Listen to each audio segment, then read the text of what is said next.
Hey, what up guys, Typical here, and today I'm going to be making a brick hill tutorial on how you can get your game up and running. That way players can actually come and join your game, and it's pretty simple to do. I'm currently on my secondary account.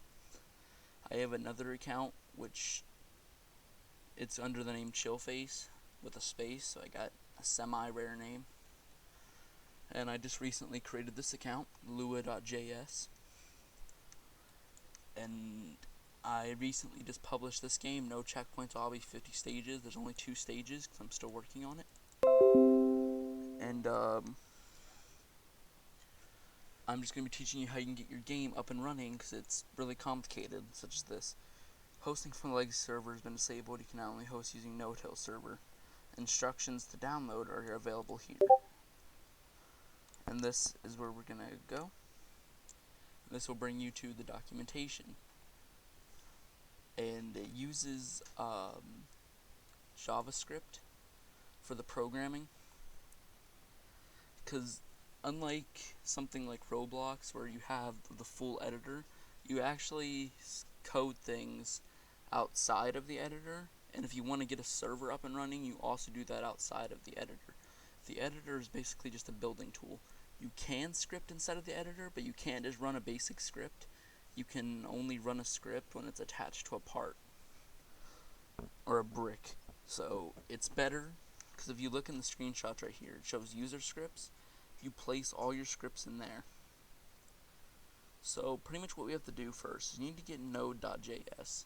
This allows you to run code outside of websites, because if you don't know, JavaScript is normally, it was originated as a programming language that only websites could use, because websites are made up of HTML, CSS, and JavaScript. JavaScript adds the functionality, CSS styles things, and HTML, it kind of declares where things are. So they have to declare text and the locations of the text. Like if you see it at the top, then CSS styles it. It adds colors. It makes it styled, and then JavaScript adds functionality, so you can actually do stuff on the website. And JavaScript is normally built for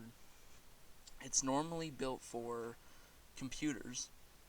Not computers, well, obviously computers. I meant to say it's normally built for websites, but Node allows you to use JavaScript outside of websites and use it for applications. And that's what you need for Brick Hill. So you just need to download. I recommend getting the recommended version, or you can get the latest. Get the recommended, and then you need to install Node. Just go through the setup process and get Node. And next up, you need to get this template right here. I already have the template. This template just gives you this folder. You need to extract it, and I already have it right here. And next up, you need to run this. You need to type in, up here at the top, you need to type in cmd, enter, and this will open up a command prompt with a path to the folder. And I already did this, but you just need to copy this command right here. Just need to copy it. I'm not going to run this because I already did it, but just press Control V and enter, and then it'll install NodeHill into this area. It's called NodeHill. And if you're using a VPS, which I'm not going to go into that, you also run this, but you don't need a VPS for this method. Next up, you need to start your server with node, then space ./start.js. But there's a few things we got to do before we do that. We just got to right click, start, and you need to edit.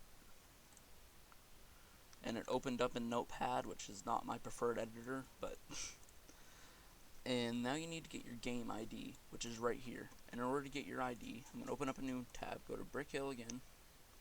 Now you want to go to your sets. I forgot to mention you should create a set first. You click on create set, and apparently I'm at my max set limit. You can only have, that's a glitch. I don't think you're definitely allowed more than one. So that's a glitch, but. And then if you look up in the URL, just copy this number and then paste it right here into game ID. next up, you need to go to, alright, you need to get your port. You need to port forward. If you don't know what that means, then I'm going to explain to it. So open up a new tab. Now you need to find your router wherever that's placed. For me, it's like right next to my desk. Now you need to look at your router and find your IP, which is normally like the numbers dot number, and then you need to enter that into the search box without like the HTTPS www. You just need to enter in the numbers, and this will bring up a settings page where you can port forward, which will pretty much just, it'll give Brick Hill access to servers. I don't know how to explain it, you just need to do this. It's so for mine, I actually have mine saved onto my computer. Probably not the best place for it, but, and ignore these. Just grab this. Just open it up in Notepad, I guess, and I'm just gonna grab this, copy, and paste.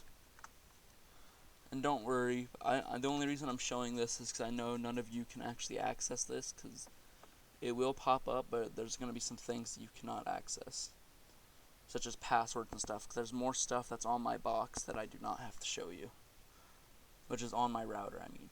Then you go to, I'm using AT&T, the setup will be a slight bit different for you, but for me, I just go to Firewall, and then it'll ask me for an access code. So I'm going to pause the recording real quick and access this. Your access code will also be on your router, but I obviously can't show you this, so I'm going to pause this so I can't show you my code. Wait, never mind, I don't have to because it automatically censors it out. So you just need to look at your router and find your access code. So I'm going to quickly enter in my access code. If I can read it right in my lighting.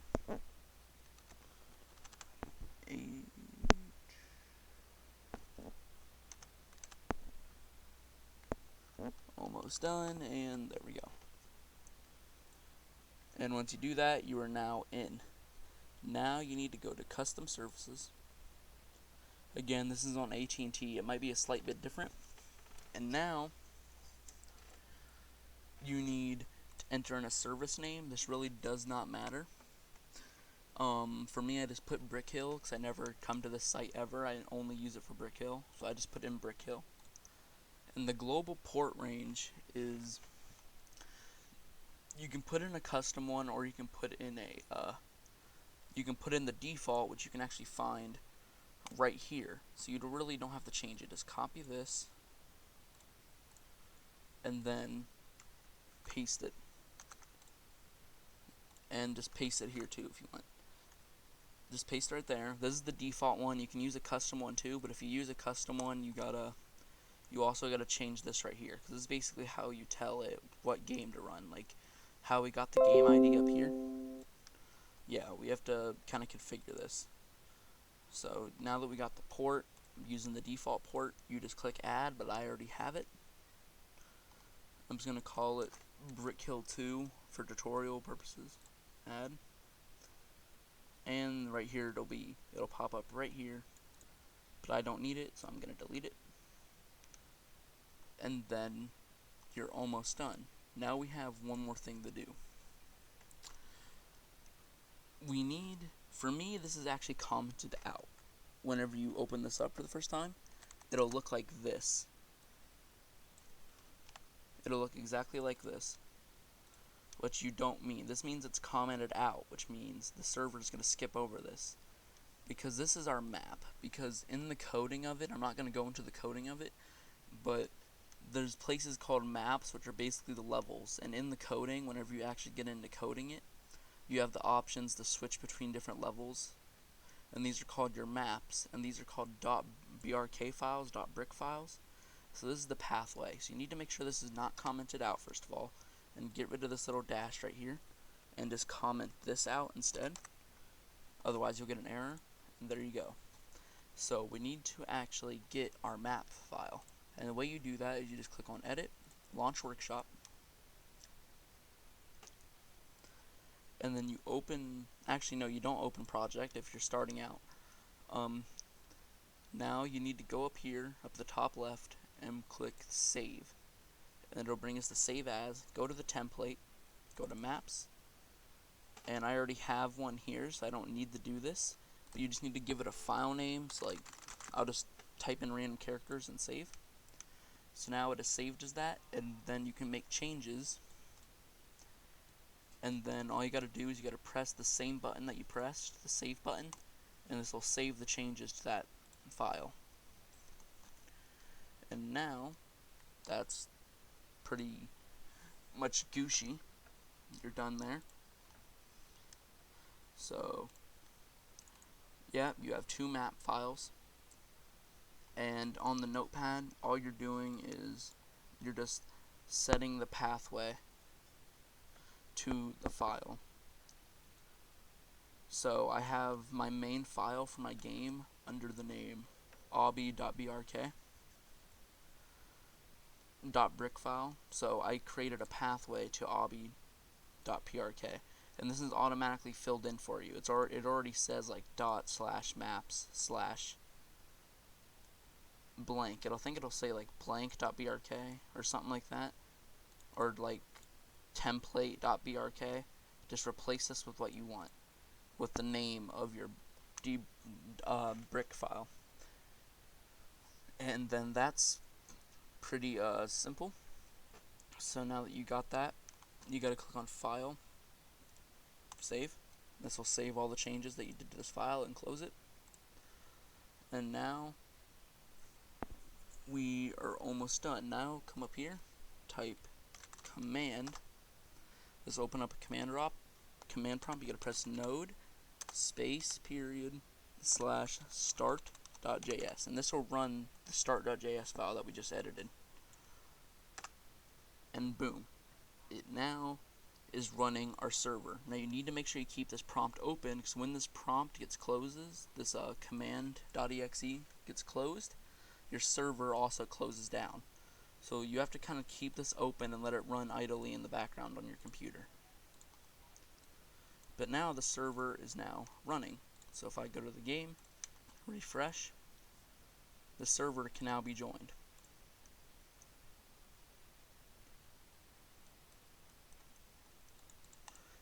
It says waiting for authentication. I think that's just because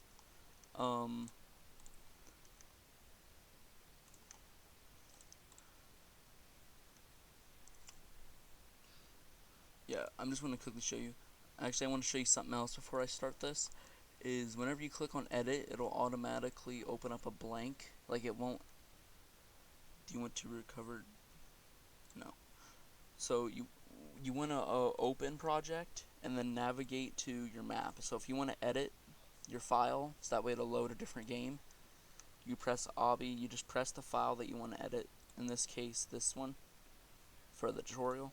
Open it, and it'll open up the file, make changes, save it, and done. And there's also a bug right here where it will not say that the server closed right away, even though you can close the command prompt. But if I just open this up, it'll say waiting for server infinitely because there's no server active. Oh. So yeah, just come here, command. I'm going to try running this again because that was a bug last time. Command. And then node./start.js, and this will start running your server.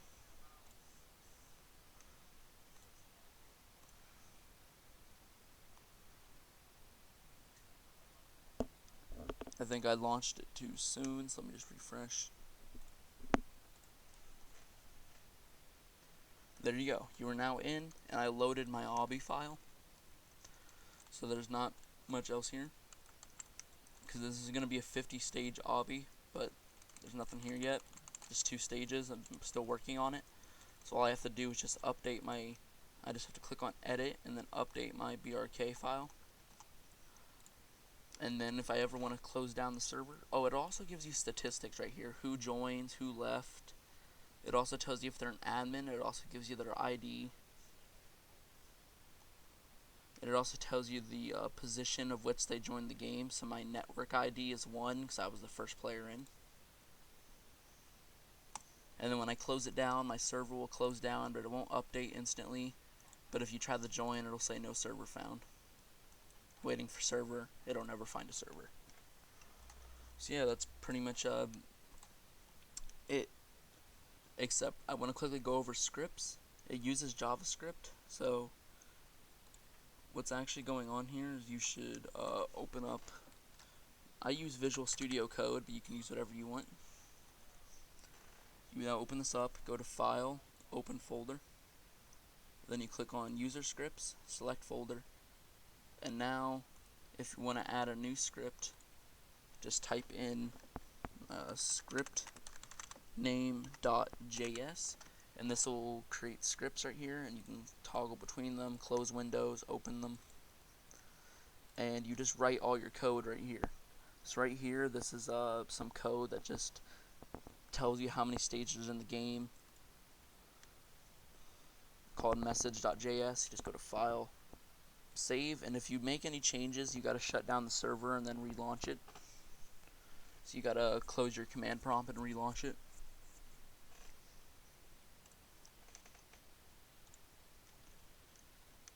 But yeah, that's pretty much the basics of how this works.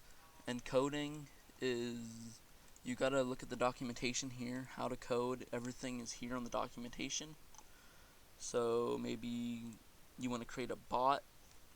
It has a few videos on some things. It has some example code, all the different properties and methods. So yeah, you need to know JavaScript, and then you can come here and look at all the different things you can do, and then you can script a fully functioning game on Brick Hill. So as long as you don't close that command prompt, you'll always have a permanent running server. So it's really just that easy. So yeah, I guess that's the end of the tutorial, because a lot of people don't know how to do this, because it's kind of confusing, because most people, when they come from Roblox, they're used to it being like a big corporation. They can do a lot of stuff. Like, they have high budgets, and they develop these kind of things a lot better, so they're used to it automatically publishing. They're used to having like built-in editors without like a slow, laggy stuff, and really bad editors like this. So it's a bit confusing to learn how to start getting your game online, but this is pretty much how you do it. And yeah, thanks for watching. This is how you publish/host your game on Brick Hill.